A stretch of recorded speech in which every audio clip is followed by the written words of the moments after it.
Good evening, everybody. Welcome to the Instagram Live for tonight. I hope you're well. Hope you've had a great day. Privileged today to be joined by Dr. Dipesh Gopal. Hopefully, I can just add him in. Just give me 1 second. Very quickly, welcome to everybody who's joining us. Thank you so much to everybody who's joining us. It's great to see there's so many of you interested in academic general practice. This is an area that I do not know a huge amount about recording for RCA. Lucy, yes, there's quite a few of you who are recording for RCA. Results, of course, came out last week for AKT and for RCA. So well done if you got through those assessments. It's a busy time for those who are in GP training. We're still waiting for Dipesh. Yes, we've got him. Hey, Dipesh. Hey, how are you? Doing? Welcome to Insta Live, your first one, I believe. Yeah, first one. Good. Thank you so much, buddy. I was just doing a quick intro for everybody who is joining us. We've got about 30 on so far, so hopefully we'll get a good crowd in tonight. How have you been? I'm great. How are you? Good. How's your day? Were you working? What were you up to? It was my research day, so Okay. I was just reading quite a lot and looking at papers and grant applications and Good stuff. So presentations. we're going to talk about your working week and how it's all balanced and how you do the whole research side of things. I think it's an area that certainly I get asked a lot about by GP trainees, but I don't always have the answers. So hopefully this will be a good base for people to look at and try to understand a bit about your world. But when did we first meet, Dipesh? It was a couple of years ago, at least now. It's got to be a couple of years ago. I'm thinking 2018, January. Wow. I think 20. It was a month. It was a month before the well, CSA is old news now, isn't it? Yeah, exactly. CSA seems like a very, well, yeah, long time back. So 2 years ago, in your ST3 year then, isn't it? That's right, yeah. And then we bumped into each other again at the RCGP conference, I think, last year. Yeah. I was going to say, yeah. Even that seems, I pulled you over and I made you do a really quick interview, which was great of you. And I think we mentioned academia there and research there, actually. So, That's right. and I'd seen a lot of the stuff that you were doing. Obviously, I met you when you were in exam mode. I didn't really know much about the research side or the fact that you had anything to do with the research side of general practice. But it was only after that you finished, and then I started seeing your publications and seeing your name on all sorts of things. I thought, wow, this guy does a lot of stuff. And then when I looked into you and I realized you actually have a full-blown career in academia. So I think you're the perfect person to get on board. So thank you so much for giving up your time. Just a quick hi to everybody who's joined. Please do ask questions if you have them. I'm sure Dipesh will try and answer as many as we can get through. But Dipesh, I briefly introduced you, but if you can let everybody know a bit about where you're based, what you're doing, so they can understand a bit about your working week. Yeah. So yeah, my name's Dipesh. Thanks, Aman, for the opportunity to talk to everyone this evening. I work as a GP 2 days a week. So clinically, I do 2 days a week. So Monday and Tuesday are all my clinical days, and then Wednesday, Thursday are my research days. Okay, so half. So it's half, exactly. Yeah. Yeah. So were you an academic GP trainee then from the beginning? I Or mean, were you in academia even before GP training? so I suppose maybe I should start. Should I start at the beginning? Maybe that's Yeah, let's go. Let's go from med school.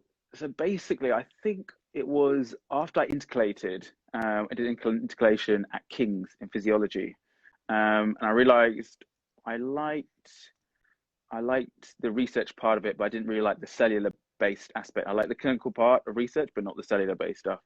And then I came back having done my elective. Just before we move on, let's break that down. What do you mean by, for those who are listening who don't really understand what you mean by cellular based research, what do you mean? What are the two differences that you just talked about there? So the two differences are, so you kind of have like a spectrum of research. So there's like one side is very cellular. So you're looking at mechanisms and how disease happens and how you can find targets and treat diseases, so treatments. Clinical is almost the other end. So you either have like an intervention, you've got a drug and you're going to try it on patients for a specific purpose. Okay. So, but I like the patient interaction a lot more, probably like the stories and things like that, slightly more, whereas more, I wouldn't say relevant, but I guess near the end of what you're going to find out whether you're going to have actual clinical benefit. Whereas sometimes you can have drugs in development, they never get to necessarily where they need to get. Okay. So in medical school, you knew at that point there are two different types, and you were already veering towards one? Well, I was veering towards one. I mean, I was veering towards one because I would say because I had good mentors with GPs. I knew I love the clinical stuff, but then I investigated about the research side. So I think I came back after the elective and I emailed Helen Stokes Lampard, who was the treasurer Yeah, of yeah, RCGP. She'd written an yeah, article about academic GP. I was like, what's the deal? So she emailed back the same day. I was like, this is a professor yeah, in yeah, general yeah. practice. She's amazing like that, isn't she? She's an awesome person. Yeah, and then I remember I met her like many years later, like serially year after year. She's like, oh, yeah, I remember you. And I Oh was like, oh wow, my God, you remember me? This random wow. guy who emailed. So yeah. And So this is intercalations. This is between fourth and fifth year, right? yeah, yeah, that's Yeah. right. Okay. Fine. Perfect. So And at so that point, yeah, that's right. At that okay. point. So then, did you do any more than in your fifth year? Were you into academia and research at that point, or did you wait till after you Well, finished med school? we kind of had projects, but they weren't. I didn't really click onto the primary care part, so I didn't Okay. click into that bit. But I did do sort of research. So I asked people who were doing GP training and academic training side by side. So I asked them, I was like, Right. what's the deal? What's it like? Yeah. And then I asked some of the professors, I said, what's the good things about the job? What's the bad things? What are the things Mm. you really hate? Yeah. Um, and I sort of, from that point, I sort of dedicated quite a lot of my time into trying to like mold a career that was general practice and primary care, I think at that point. Okay. Okay. So it's been pretty early on. You knew A, you wanted to be a GP, and then B, you wanted to be a GP with a background or a base in research. So what about F1, F2? Did you do anything in particular with that in mind, or did you go through F1, F2 as normal? Uh, so yeah, this is interesting. It's a funny story because I see all your quotes and you talk about like failure and some workout and all these sorts of things. So um, I was really enthusiastic, and so before foundation program, I try to get a few publications in because I doesn't leave that much time between fourth and then like final year. So Yeah. try to get a few publications in, and I was hoping, can I get the academic foundation program? I did get a couple of interviews, but I didn't get it in the end. But then it almost like put a fire in my belly. I was like, no, I'm not giving up. There's no way. They can't say no at this point. I really want to do this, right? So then I got more and more sort of enthusiastic. I'm thinking, how am I going to get because I want to get the GP and academic training together. Like Mm. for me, that's going to be a really good step, and I can't miss that step. How am I going to get that step? Mm. So I remember this is a completely nuts move, basically a complete crazy move. So as soon as I basically knew my foundation school, it must have been like May, June. So I had like some time off when we finished medical school and like graduation's a few months, like a month away. Yeah. I emailed someone at Cambridge, so that was my foundation school, like near the foundation school where I was doing training, about 10 Yeah. miles away. Yeah. And I said to them, primary care department, I want to do a project. Like Okay. I want to do something. So I got on the train, went to Cambridge, not Oxford. I shouldn't say Oxford. Yeah. Similar time. uh, straight to Cambridge. Met Professor Mant, and then he said, "The person you need to meet is not here today." Okay. So I said, "Fine." So I traveled that far. And he's like, "It person's not here." Yeah. So then, and then another time, then I did meet the mentor for that, and she helped me. We did a systematic review, looking at heart cardiovascular, the QRIS2, and see Yeah. what about its validation in ethnic minorities at that point. But then, you know, it was hard. It was hard. Like Mm. F1's not easy. You know, Yeah. you're doing. Look, I'll tell you the story. Like the records, like systematic reviews. You're looking through Yeah. all these research papers trying to find an answer. I went through about 8 out of the 10,000 I was meant to do, and then the boss said I did it wrong. I know. So I had to do I all know. 10,000 I again. know. Gosh.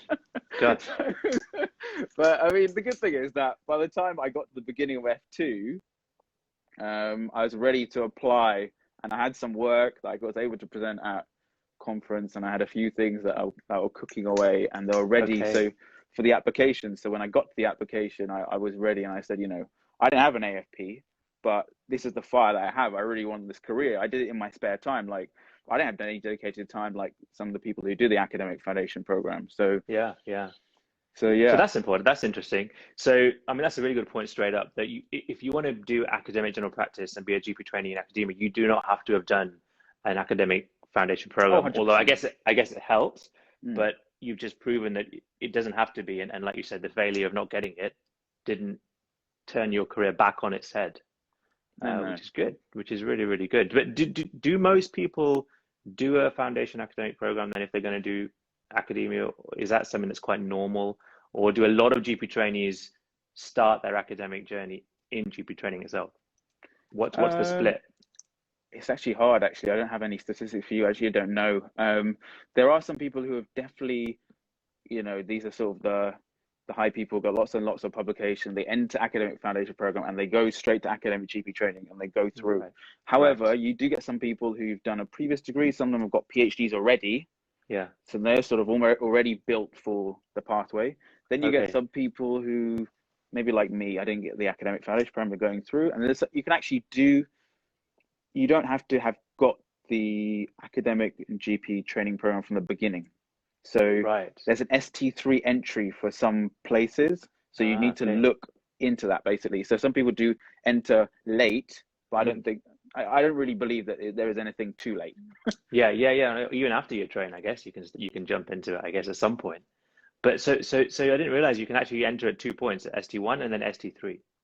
Yeah, the ST3 is Ah, I see. fairly new though, last few Right, right, years. right, right, right. Okay, okay. So it's a new thing. So you joined at ST1, and so you did normal F1, normal F2, but you were trying to get publications on the side, and that's tough, right? Trying to do F1, F2 on its own is tough.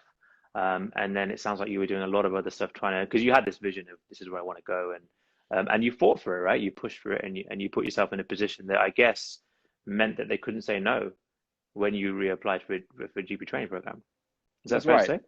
Yeah, I think so. I mean, you had to emphasize that point at the interview, I think, and I really want to get that point across that Hmm. I put a lot out there basically. Yeah, yeah, And yeah. And what about if someone hasn't done that? What about if you kind of halfway through F2, you're about to apply and think, you know what, actually, I didn't know anything about this world, but now it actually sounds really interesting. Is it still a goer, or do you need to have stuff under your belt to really have a chance of getting it at that ST1 point? I think I think you probably I think for me, I think that it wasn't at that time when I applied, it wasn't fashionable to take a gap between F2 and SD1. So it Yeah. was assumed you'd run straight through. Hmm. I think now I probably, for people who are sort of like, I've discovered it, I would probably, if it is possible to do a project and demonstrate commitment to like a primary care project with a local department, then I would do that basically. I mean, Okay. ideally you should have, you don't necessarily have to have publication. If you have some sort of presentation or you're doing a project which is actually meaningful, Yeah. then that's gonna swing in your favor. Okay. Okay. So that's useful to know. Um, so you went through F1, went through F2, and then you started SD1 as a GP trainee. How is, well, let's talk about the application process actually first. How does that differ from normal GP application? And has it changed since when you did it? Um, so from what I've heard, the application hasn't changed that much. And the only reason I know that is because people ask me for interview prep. Yeah, yeah, of course, yeah, as they would, as they should. So they asked me, and I said, "Oh, what questions came up?" And it's like, well, they weren't too dissimilar for some of the ones that you asked, as it Yeah, happened. yeah, yeah, yeah. Okay. So I don't think the application changed in terms of interview. In terms of the actual, um, I think the online portal is still Oriel, and Yeah, that's where you yeah. go through GP training. There is something for academic GP training, but there's a Yeah. lot more sort of white space questions, Okay. and there'll be something, words to the effect of list all the publications you have here, list all the presentations you have here. Something, tell us about your leadership, how you demonstrate your leadership skills, Right. and these are sort of similar to the ones that our colleagues do doing secondary care training Right. will be filling in. Okay. Okay. There's a question coming about how to become academic GP training in SC3, so we'll come on to that in a second. Okay. So you apply through Oriel as normal. You tick the academic GP box as opposed to the normal GP training box. You, And I get, I think you may have to tick both actually, oh, okay. and Okay. Fine. but yeah, you'll still have Fine. to do the same entry exams as everyone else. Right. So you still do MSRA because at the moment it's all obviously MSRA. and there used to be a GP stage 3, which might come back at some stage. So That's you right. do all of that, and then you have to have the interview on the side. Does everybody who applies get that part of the interview, or do you only get that interview if you do so well on the other bits? So I can only tell you about London. And when I was at the interview, when we had face-to-face interviews, this was 2016. Right. It's about 4 years back. My understanding was about 50% that applied for London at the sort of online application stage actually Yeah. got interview. Right. So Right. it's about half Half. to a third roughly got interview. Okay. And Okay. then that interview was 50-50. Right. However, Right. this is London, and there are other places which Yeah. I Yeah. think a Yeah. lot of, and I feel like outside London is just a little bit less competitive. Yeah. As with So a I lot think of it's, things. yeah. Yeah. Yeah. Yeah. So is academic general practice? I guess it's not all deaneries that have places for academic general practice, right? Most of them will. I think almost all universities will have a primary care department. Oh wow. Okay. So Okay. pretty much they all do. They will vary on the size of the department about how many places they have. Right. Right. Right. Okay. I mean, London universities tend to have between 2 and 4 per university. I think Right. outside Okay. London, you're looking at 2 and 3. Okay. Okay. Fine. So the competition is pretty stiff then. If you're looking at 50% to get interview, 50% then get actual place. And how long is training then? So how does it differ? What's the life of an academic trainee? How is that different from life as a non-academic trainee? So the first 2 years are the same. So Okay. that's what you need to know. The first 2 years aren't really that much different. I suppose in the first years as a trainee, when you're doing the academic stuff, you're expected to make sure that your registrar years are sort of, you're looking for a project. Oh, I see. Right. So Okay. I should say really, so normal GP training is 3 years, academic is just a year extra. So the first years are the same. It's just academic means that the academic program means that as a registrar you'll have an extra year. Okay. So ST3 in essence becomes 2 years. So it's SD3 and 4, Right. just an Right. extra Right. year. Right. Right. So ST1, ST2, you do the same 5 day, 7 day rotas, etc. All your rotations are the same. Yeah. Oh, I see. So it's only ST3 that's actually different, but you're kind of prepping for ST3 in your first 1 or 2 years. So is there much extra work? I guess not then, from an ST1 and ST2 point of view. It's just planning. It's kind of planning, but like there isn't much time else to do anything else. I mean, Yeah, 1 and fair 2 is enough. hard enough as it is. Absolutely, absolutely. You're trying to keep up with the portfolio, that you're trying Yeah, to yeah, like yeah. sleep properly, then you've And got the AKT comes exams. up. Yeah, yeah, Yeah. yeah, yeah, yeah. But I guess the stats part, you're pretty okay with Yeah. AKT. A lot of people think, what's systematic review? What's the meta-analysis? But obviously that bit's pretty straightforward for you guys, or hopefully would be by that point. Yeah. So you get that, and then you start ST3. Okay, so how does ST3 differ then? SD3, from what I did was 3 days a week clinical and 2 days Okay, a week sort of research right, based. right. Um, Okay, and then when the ST4 happened, it just flipped on its head. So you did more academic in the second year in the right, SD4, right. but less clinical. Okay, right. Okay. But So yeah, I mean, I think pretty much that's the way it's done. I mean, I had heard about blocks, but I'm pretty sure that block thing is gone. right, okay, okay. So this is a good point to answer Amreen's question about how. So you said fairly recently they said you can apply at ST3 level. Is that a deanery by deanery thing in terms of how they do it, or do you know much about that process at the moment? It will depend on the deanery. So depend Okay, on the institution. So if you're thinking that I'm in Lancaster, for example, and they've got a new university, then the easiest thing you can do would be just to email the department, and they'll give you a heads up, okay, and it will turn up on Oriole like everything else. yeah, I'm pretty sure it's gone. It goes through all the formal channels as you would normally yeah, apply for like a yeah, medical training job. right. So that kind of goes with the trainee who hasn't maybe thought about it at ST1 student, then kind of decides in ST2 actually maybe this is something for me. They still have that chance to come in at that level You have that potentially, chance. Yeah, potentially. absolutely. Okay, but even if they don't, it's not the end of the world, I guess. No, No, you can always start after ST3 if you really wanted to, I guess. you can. It becomes harder though, the longer you leave it, Okay, obviously. okay, okay. Partly So let because, yeah. so let's talk about your ST3 and ST4. So what did you do then? What projects were you doing as a GP trainee whilst also trying to do portfolio and all your clinical stuff and exams, etc.? Um, there's a few random things that I did were not related to the research interest. So the research interest Okay. is cancer care, right? Oh, right. Okay. That's what I've Um, seen a lot of your posts on. yeah, so a lot of my Yeah. posts are on cancer care because that's obviously the research interest. So we didn't really, I mean, it's hard. I think from my perspective, training, it's hard to go, I'm going to turn up with a project. I've got a great idea and we're going to do it. It's much Yeah. harder to do that. Yeah. So Yeah. most of the trainees that apply, they have their work on their boss's project, who often has one that's available. I see. Right. So Right. Right. Right. so Right. it's difficult. I mean, there's some people who are strong-headed and they want to do their idea and they have done Yeah. a lot of groundwork for it, so fair enough. But Yeah. most people, what's possible in that time is Yeah. that. To Yeah. go back to your question about what other projects I did. So I had done some work related to that cancer care project. So there was a little bit of time and they said, this is what's going to be set up. So I was talking to some people and asking questions. And at that point, actually, I was asking different supervisors at the center, what's your research interest? I mean, I was almost evaluating character as well. Like, Yeah. could I work with this person? Because, academia can be quite difficult. You want to get credit for the things that you do. I mean, it's, I wouldn't say it's a toxic place, but it's a competitive place. Okay.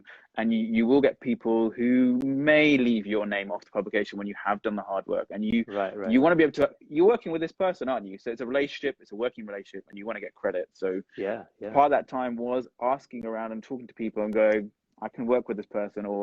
Yeah. And for me, it was more about the person than the project necessarily. Right. Because Right. things Right. can Right. change, interests can change. Sometimes you do a project, you go, oh, that's really interesting, I'm going That. to do that. Yeah. And actually, I worked with my boss, who's my supervisor, and actually, Yeah. it was I can work with her, which is a really good thing, and the relationship worked. So, what other projects I did? Oh yeah, funny story. So I don't know. I haven't told you the story. But it probably has come up on the social media. So back when I was an ST2, I was on pediatrics, and I became ill basically and had gone on annual leave basically, and had this cough just wouldn't go. I Wow. didn't get it right. Yeah.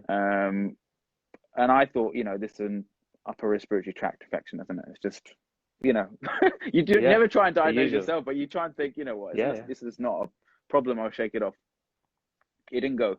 So eventually, I went to my GP and they couldn't quite figure it out. And then I came a second time to see a GP again, and they sort of thought, why is he coming again? Because this cough was so bad and I didn't know what it was. And eventually we figured out that it was whooping cough. Oh, right. Okay. So the 100-day cough, it was a 90-day cough as it happened. Wow. So Wow. it wasn't fun. I can tell you that. So was it classic? Like, was the cough classic? Good looking back now. Yeah, it was. Okay. Okay. I just didn't think of it in my head, basically. Yeah. And so I kind of realized. But hold on, I'm sure when I was looking through your publications, I'm sure I saw something on whooping cough. I'm sure you've done something on that. Was that because of all of this? Yeah, exactly. Oh. Yeah. Right. So what happened is I realized that like a bunch of my colleagues wanted me to diagnose it based on, and it was hard to differentiate it. And then I asked some of the GPs, and they were like, "Oh, I don't get how to do this." I looked at the guidance. I was like, "This is not clear at all. No one knows what's going on here." Yeah. So then I was like, "This is a problem." Yeah. So then I approached the British Medical Journal (BMJ) and I said, "People don't get it, and we need to clarify this because it's just too messy. Like even on ICKS, I was having problems trying to work out when are we testing, how am I treating, what should I do with a clinical feature." So I said, "We've got to simplify this." And after like 12 months, had like a team together, eventually got into clinical print. It was in the BMJ in the end. Wow, well done. So excellent. That's what I was doing basically, partly. Right. Wow. But that's amazing. You see, that's just not, oh, I'm interested in an area. That's okay, this happened to me and I need to improve this, and let's go about and change something. That's amazing. That's like real live research at work, really, isn't it? And improving clinical care, improving knowledge, improving people's journeys. Which is amazing, and I guess that's what you're doing with the cancer stuff right now, trying to do similar sorts of things. But okay, I didn't know that story. That's really interesting, actually. Did you ever get any questions come up about whooping cough in your exams? No, not one. Okay, that's a shame. Okay, fine. That's really interesting. So you used your own experience. Is this world, you mentioned something about toxic world earlier on? Is this an area that it's all about who you know? Is there a lot of that in there? Like if you know the right people, you can get onto the right publications, you can get into the right projects. Is there a bit of that? Um, a little bit, I guess. I mean, to to become bigger and better at what you do, you kind of have to not you probably have to you have to be good at networking and get along with people. Hmm. And as you progress through the world and bring stuff of value, people realize that you are, you know, you can bring value to their projects, for example, and they'll get Yeah. recruited onto other things. I mean, that's one of the things I learned as a skill that I probably wasn't very good at before. And that's part of the skill that I actually learned through something else I did in my registrar year, which we'll come back to probably Hmm. a little bit. But Hmm. it's just the ability to kind of put yourself out there and make yourself known. Yeah. Um, and that is kind of important. So there is an element of, you know, it's about who you know, but Yeah. also it's like, it kind of becomes a self-fulfilling prophecy, like Yeah. Yeah. a little Yeah. bit. Yeah. And there's more depth to it. Like it's what people see you can do as well, I suppose, as well as Yeah, who you know as such. yeah, Or you know might open the door, but it's not going to stay open unless you have some quality or some backup towards it, I suppose. yeah. Which is like most things, isn't it? I guess, and most roles that you specialize in a word. Yeah. And let's talk a bit about perception. So when you were a trainee, or even now, when you say I'm a GP, you've got a strong interest in research or academia, what sort of perceptions do you get, and has that changed over the last 4 or 5 years? Doing perceptions of me. Of other people. When you say I'm a GP who does research or a GP in academia, Mm. what kind of comebacks do you get? What's the perception? They don't get it. No, number one, Hence this IG life. They don't get they it. Yeah, fair, yeah. fair enough. They don't, I think the problem is with academia, I think if people close their eyes, like, and they just think, what's academia? Most people think of like an owl, you have to have glasses, you have to be quite Yeah, yeah, yeah, senior, you have to yeah, be a man. All not true, because primary care has got lots of female professors. yeah, So yeah, this is, you know, all these sort of images that you have to fall into a certain thing. So when you say, oh, if you say, I try not to introduce myself with the word academia sometimes because yeah, people yeah, just don't get it. If you say, oh, yeah, you do research, then it's sometimes a bit more opening. yes, Um, and yeah. so, yeah. So, and has perception changed since I mean, you've Um, only done it for about 5 years, 6 years, but yeah. has it changed over time? Is there getting more, people understanding it a little more, or seeing the different faces and characters who are doing research now, perhaps? Is that changing? It is changing. It is changing. I mean, I think it's changing a little bit. I think as the new generation comes, it changes. Obviously, I Yeah. think for me, I'm trying to leave the mark. The mark I'm trying to leave is that it's not. I mean, the mark I emphasize to maybe the senior colleagues who may not appreciate, and also some of the junior ones coming through, is it's great you have the publication, Mm. but if no one reads your journal publication, what's the point? It's like Yeah. having books on a shelf. Mm. Yeah, I've yeah, got yeah, a yeah, big library is useless. yeah, And you know, I mean, it's coming more into the research funding that you have to have something for dissemination and getting the word out there. But I make sure that's like a prime part. Like, you know, I will tell people online and face to face and say, you know, this is what we did, this is what we yeah, found. yeah. You know, if it needs to be summarized in one sentence, do it in one sentence. Yeah, yeah, yeah. Tell them about it in one sentence. It's like anything, it's marketing, isn't it? If Yeah, you're in its essence marketing what you found, because you're right, you could spend hours and write the most perfect publication. If no one reads it or no one gets it, people might read it. If they don't get it, yeah. what's the point? Like there's no difference being made to the world that you work in. So absolutely, marketing, and you do a lot of social media, and we'll put your handles out at the end so people can find you. But you do put a lot of your stuff out on social media, which is important for any Mm. field. And do you ever get any comeback on that? Do people say, oh, don't put so much out there, or maybe do less on social media? Um, I suppose I don't think I probably exposed myself probably to that point, I guess. I'm sort of quite clear about where the boundaries are for me. So there'll be a limit to what I share, and sometimes Yeah, I will sometimes overstep the boundaries. Like I think for me, that's where my blogs live. So some of the blogs that are not academic, but I think are yeah, useful content for the world. Like yeah, I will put out there like some of the random things were about, you know, arguing against harassment in the workplace, Mm. especially about gender roles. There was something about that. I think my last one was about death. I think the next one I think I decided was about what we can learn from a Karate Kid, but we haven't that hasn't come out yet. Oh, okay. But it's really important because I've only sort of realized with the sort of the new franchise that's come out. Like for me, Yeah. just seeing it, I'm thinking there's a lot of truth in there which I probably didn't realize and reflecting back. But this is like something different Yeah. in terms of pushback. You'll get pushback. People won't agree with you. I mean, that'll Yeah. happen. I mean, the Hooper Yeah. article did get some pushback because it advocated for early antibiotic treatment for coughing fits, and I think that's a fair thing. I think we should have the right, as you probably have seen on social media, people sometimes they don't like that they disagree with you or being disagreed with. Yeah. And it's fine. I think we should agree to disagree if you don't share the Yeah. same views. And yeah, there will be trolls that will come out, and they do come out. I think I did a huge post on healthcare inequality, like the Marmot report was last year, and Mm. they came out. They They came out found you. saying, yeah, they found me. So I was like, fine, that's okay. Yeah. And that's but the strength to just kind of let it wash over is a hard thing to develop, but it's an important thing to develop because, like anything, if more people notice you, then you're going to get some people who notice you that like you and don't like your stuff, and certainly I had to learn that and learn how to just let it wash straight off. Whereas initially it was hard, you read it and you think, gosh, why do they like it, or why do they agree with me? Well, Um, I mean, the most liberating thing I think was there's this entrepreneur called Gary Vaynerchuk, who you might have yeah, seen on Gary social V, media. Gary V, yeah, exactly. yeah, And he was saying like the fact that someone took the time out of their day to consume your content and then like vomit like toxic stuff back at you is like you got to think that kind of place that person's in. Like what's yeah, happening with their yeah, life yeah, yeah, that yeah, they yeah, feel they need you know to say all those things which are yeah, yeah. personal. They're not I disagree with you in this. I don't think this is right. We could do this. It's Mm. more like you're a bad person, Yeah, which is yeah, not a nice yeah, thing to absolutely, say. absolutely. Well, now I know why you're starting to post more on social media. If you're watching Gary V, then that's all he says. Every channel out there, just put it all out.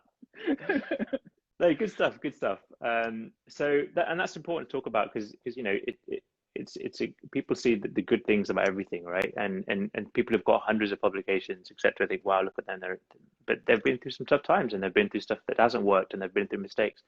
But it's when you're passionate about an area, you kind of push through and you keep going, and that's important. And if you're in it for the wrong reason, it's those kind of things that stop you, isn't it? If you kind of think, well, let's do some research because maybe it allows me to do 2 days less of clinical per week, for example, then when you get those difficult times, you're going to think, actually, this is not for me.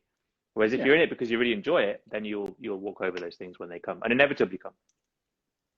exactly. Which is really good to hear. So if you have a trainee or a trainee to be who's interested in research and they're not quite sure if they're interested in it, what should they be doing to get a better idea as to should I be applying ST1 or ST3 level or whenever it's possible?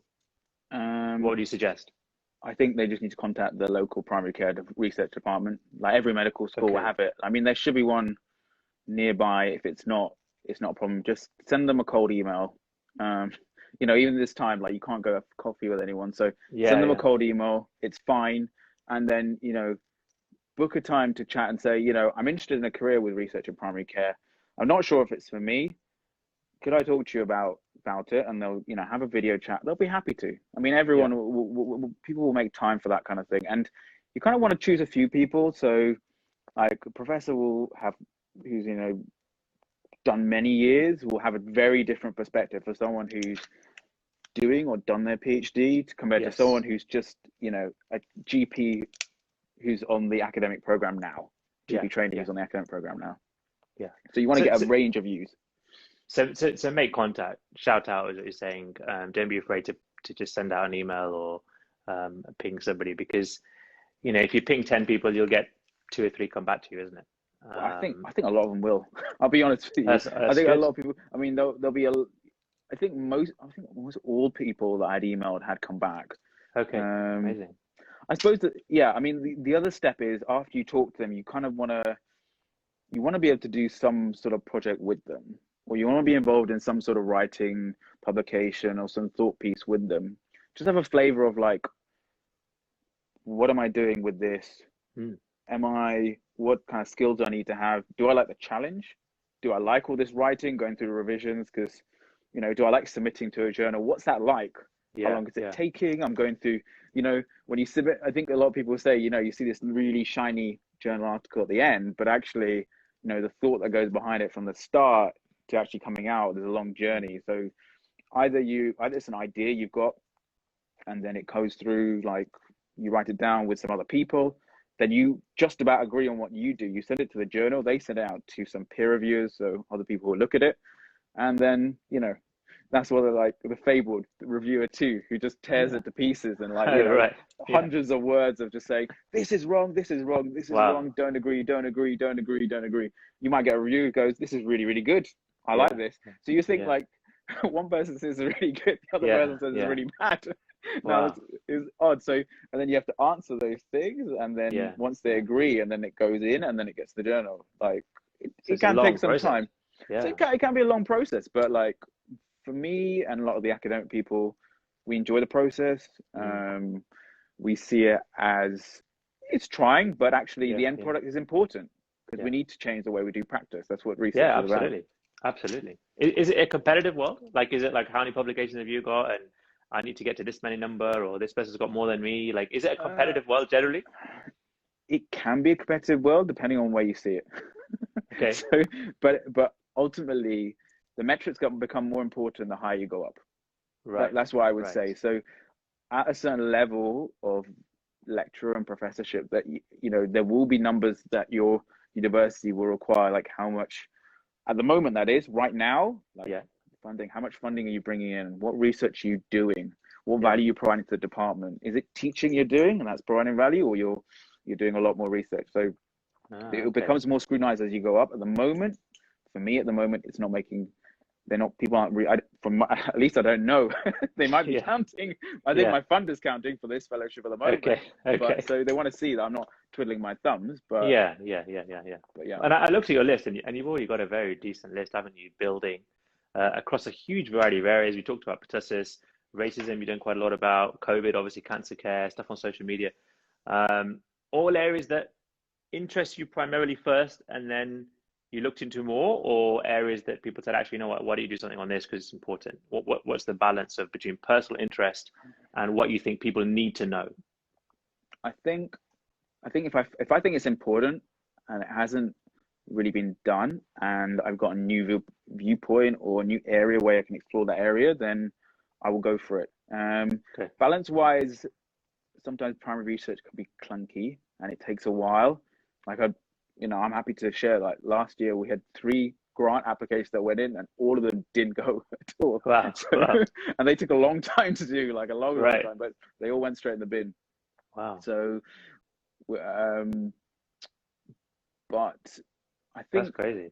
I mean, for me, I will do stuff that brings value to people. Yeah. Yeah. If Yeah. it's making people change their mind about something, or something that I Yeah. think hasn't been talked about, then I will do that. That's different to a lot of people.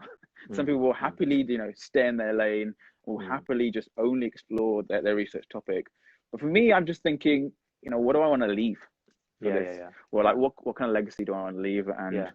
like for me, like the stuff about, the anti-racism thing, Yeah. removing biological race when it hasn't got a scientific basis, like Yeah. that's an important topic because it's not helping people. Mm, At least that's what I can see from what I've read. mm. And so things of that nature. So I So you can have a really, slightly different viewpoint to a lot of yeah, but you people. can really make an influence, isn't it? And you can really impact people's views and thoughts, and just even just getting people to think about things that haven't been talked about before. But one thing I do want to shout out is the COVID stuff that you did, because I remember you were posting in our GP training group about the various resources that you basically cataloged together, isn't it, to help people get through that really challenging time. It's a really challenging time. I mean, it was bizarre. So I think there was like a frustrating.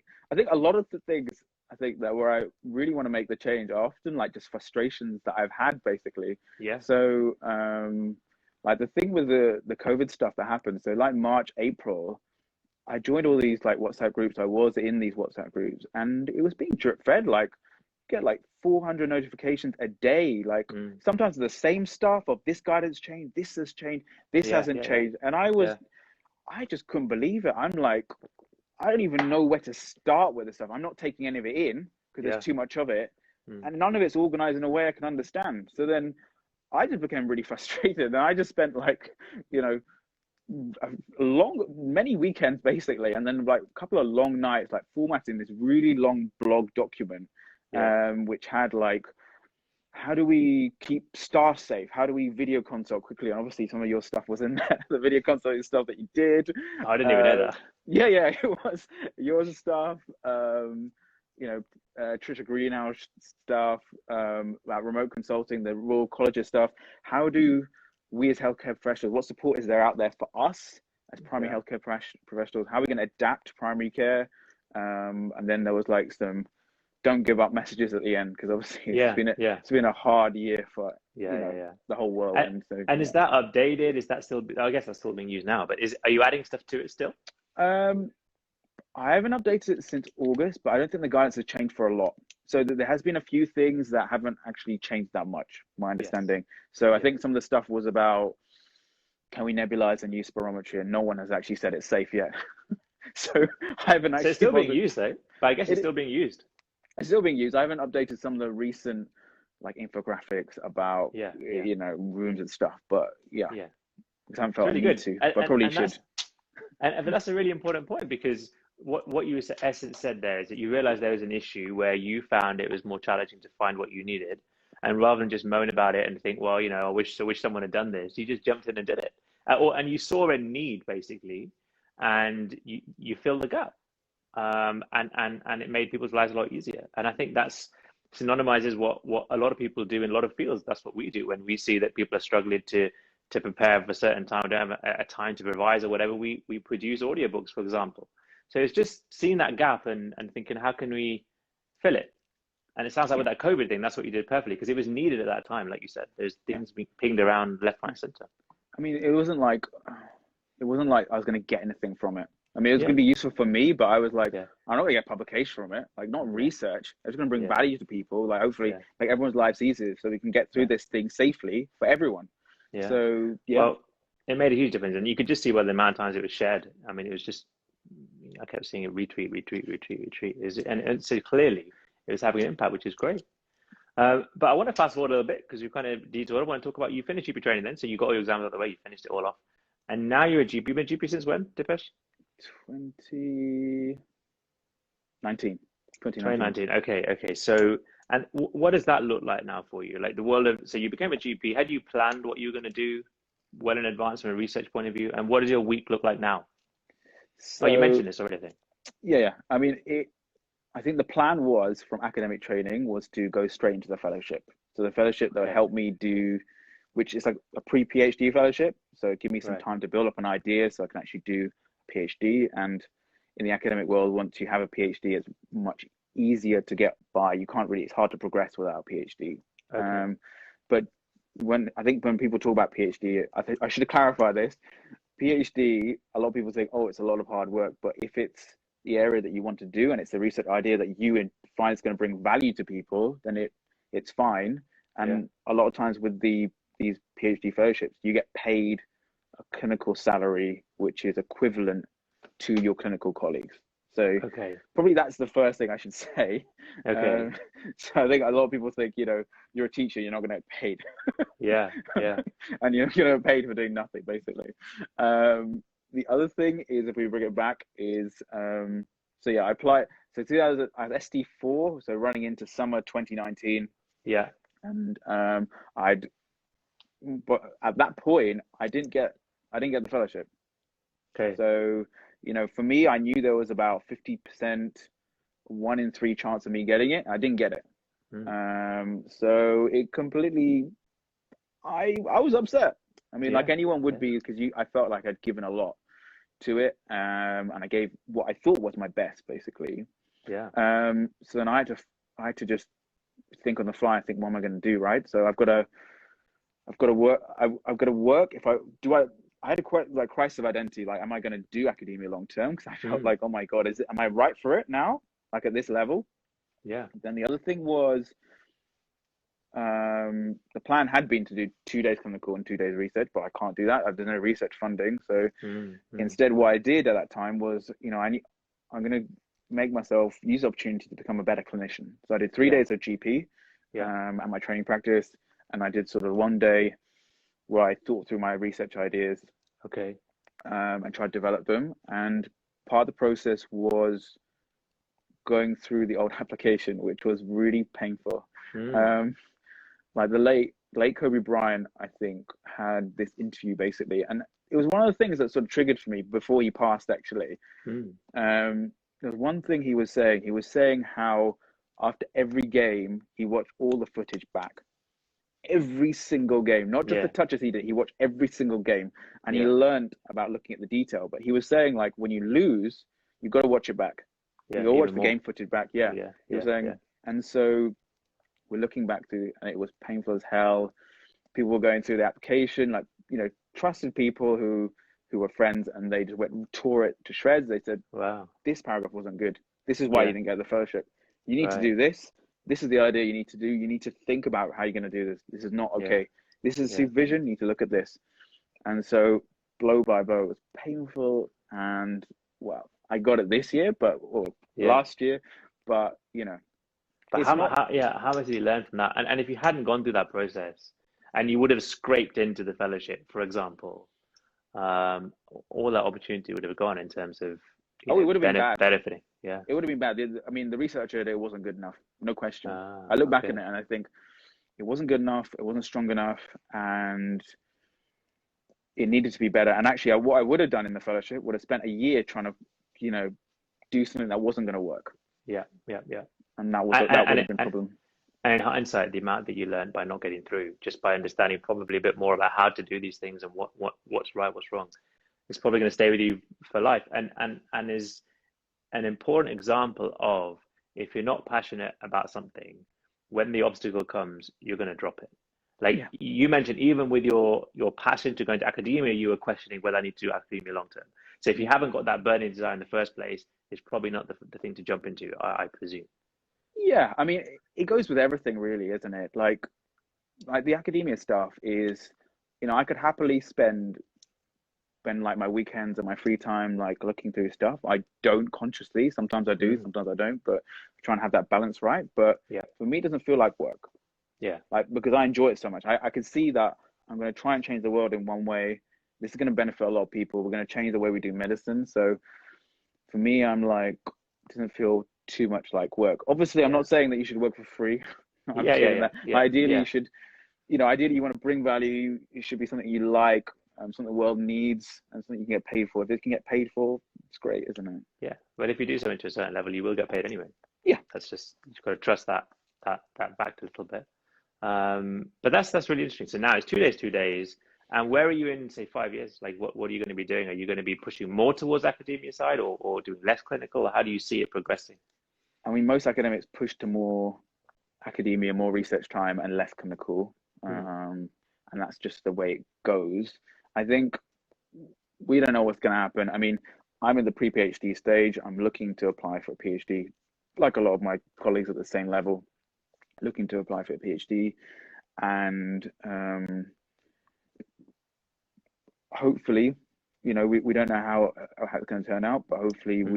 I can get there, and want to make sure that I get it. But Yeah, yeah, knowing that, this is part of the journey, doesn't always work out, is yeah, part of the fun of yeah, it, isn't it? yeah, yeah, absolutely. And things might change. Who knows? You can plan, but be flexi Yeah. to change. Okay, that's really useful actually. And anybody who didn't know much about academia, who's thought about it, hopefully you picked up a few key things here. Dipesh, give us the first two pros you can think of about a career in academia as GP, and the first two cons that you can think about with a GP career in academia. Um, so pros, I would say, are fulfilled purpose. I think, like, it's a massively fun job. So you'll see, because what you'll find from the clinical stuff is that you think of problems you see with your patients. You're thinking, this doesn't work, this treatment doesn't work, there's something not quite right here, there's a problem. You Mm. go into the research part of the week, you go, that's a big problem. Maybe I could fix it. Maybe there's something not quite right. I could do something about it, or I could look into see if there's anyone looked into the problem, Yeah. and vice versa. So by reading all these like research papers as part of projects, you become hot on everything, so you can actually apply it back into your clinical world. So it's like Okay. really like it's a really useful like dual relationship to have. Yeah. Yeah. Yeah. That sums up nicely. Second one, I think you gain a large skill set. I think like if worst comes to worst and something terrible happened and my career didn't progress or whatever, like I learned like a huge skill set because I went out and did quite a lot. I got my hands dirty. So I one of the opportunities I didn't tell you about before was about like organizing this conference, and that's kind of how I learned my social media skills. But the skills I have about writing and then also communicating, leading a team, all these sorts of things are all transferable skills I can Yeah. use in different other places. So you learn a lot, but you have to put your time into doing that. Yeah. But Yeah. Yeah. the transferable skills, it's not like you're a writer and no one needs you. Like, Yeah. it doesn't Yeah. work Yeah. like that. Yeah. Yeah. Yeah, and that's a great point. And that's with anything, isn't it? It's like as we started progressing, I had to learn all the skills I didn't think I had to learn, like how to create videos and how to put things out there and how to teach on camera and how to interview and all this kind of stuff. So as you say, it's all transferable, which is great. So there's two super pros. What about the downsides? Two cons. I think it can be an arduous process on the micro and the macro. So the micro is sometimes you'll have a really good idea and it doesn't get that far, and you put it through to like have the grant and it doesn't go that far. And same thing with like publications. Like you've written a beautiful article up. It's very clear. The niche is there. Here's the problem. We solved it, but then it doesn't go through like the right place where you wanted to go to. So you wanted a high impact journal, it didn't go. On the macro level, it's the same thing sort of with the grants and your career. So sometimes it's a lot of people talk about it's like valleys and mountains in academia. So sometimes you'll get the fellowship, sometimes you won't, and then Yeah. sometimes you will, sometimes you won't. So you must sometimes have dry patches. Sometimes Yeah. you don't get the grants that you wanted. So I suppose it can be a long, unpredictable process. I suppose that's what I would Yeah. say. Yeah. That's eye-opening. And the second one? Second one, I suppose you were up before. I suppose it's like the politics thing, isn't it? Like you kind of that isn't every aspect of life, but some people argue that it's a big problem in academia as well. Like there's something I saw, occasionally see some backbiting and some unruly behavior that's clearly not right, morally right, not academically right, that happens. Things about like prejudice against other people that gets propagated through scientific writing. So there's a little bit of a there are some dark sides to it, but I mean, I would say it's in everywhere. Yeah, you would yeah, say yeah, yeah, there's yeah, a dark yeah, side. yeah. If you spend enough time in any field, you're going to find that stuff, isn't it? Or it will find you. Yeah, exactly, or it'll find you. It'll find you. Listen, this is eye-opening. Like I'll hold my hands up and say I did not know much about, still don't know much about the world of research and academia, and I do get trainees constantly. Way back from foundation year, thinking I'm about to apply for GP training. Do you know much about academia? Now I'm going to just send them this video. But before, I didn't know what to say. Like I had no idea. So this has opened my eyes a little bit in terms of your journey, how you did it, pros, cons, how it started, and some a bit about the possibilities of where you can go with it as well. It's not just a couple of years thing and then you go back to doing what you're doing. It's a career, isn't it? It's a full career. I mean, you can. I mean, some people can. Some people do find, and there's nothing wrong with dabbling and going, I've done this research project, or I did a few, and it's just not for me. I just don't enjoy it, and that's fine. Yeah, yeah, yeah. At least you know you tried it. At least you know you tried. You're not thinking, oh, what if I did it at some point? But yeah, super useful, Dipesh. And you've got a lot more to share and teach and show other people. So where are they going to find these blogs? Where are they going to find all this stuff that you do? What are your handles? Handles, I mostly live on LinkedIn and Twitter. And so Twitter is Dipesh Gopal, so Dipesh Gopal. Find that on LinkedIn as well. Blogs will be the same thing. I'm on Medium. I've got like a link tree, which just makes life a bit easier because I don't have a website. Fine. So Linktree just says Linktree, Dipesh Gopal. You'll find everything that you do. That huge list of publications that are super impressive. Yeah, I mean, It's it's nice. good. It's nice to have a list of occasions, but it's got to. Yeah. It's always more about more, isn't it? Like that's the Yeah. thing. Like it's nice Yeah. to have something to show for what you did, but like Yeah. it's not the bigger. Absolutely. But yeah, it is Yeah. nice. It's super great, and hopefully we'll be seeing you at the conference later this year, the RCGP conference. ICGP conference, November, October, is it? So I think it's October.